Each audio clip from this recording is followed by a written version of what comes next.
टिड्डियों के इस झुंड को मत भड़काओ। अगर वे तुम्हें खोज लेते हैं और तुम्हें वीडियो पसंद नहीं आता तो तुम बड़ी मुसीबत में पड़ जाओगे। लुइस ने देखा कि यह महिला पागल हो गई है।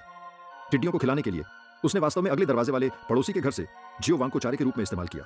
जियो वांग की दयनीय चीखें तुरंत टिड्डियों के झुंड से सुनाई दी, मानो कह रही हूं, हालांकि मैं एक कुत्ता हूं, तुम कुत्ते से भी बदतर हो।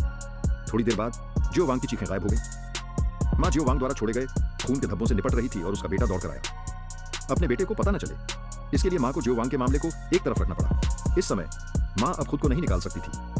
सुबह 3 बजे, यह जानते हुए कि एक कुत्ता टिड्डियों की जरूरतों को पूरा करने के लिए काफी नहीं है, उसने दिन के समय का फायदा उठाया जब कोई भी आसपास नहीं था और उस बूढ़ी काली गाय को मार डाला जिसे पड़ोसी ने 10 साल तक पाला था। जैसे जैसे टिड्डियों की संख्या बढ़ती गई, कुइहुआ का व्यवहार और अधिक पागल होता गया। एक दिन बेटी अपनी मां के कमरे में आई और उसने कई खून से सने कपड़े देखे।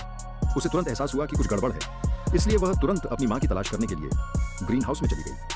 अप्रत्याशित रूप से उसने हंटर माओ का चेहरा पानी का छिड़काव करते हुए देखा। उसने देखा कि उसकी मां टिड्डियों के घोंसले में बैठी है, जिससे टिड्डियां उसका खून चूस रही है। बेटी डर गई और स्तब्ध रह गई। भयभीत बेटी वापस कमरे में भाग गई और 2 लोगों को संदेश भेजा, उसे जल्दी आने के लिए कहा।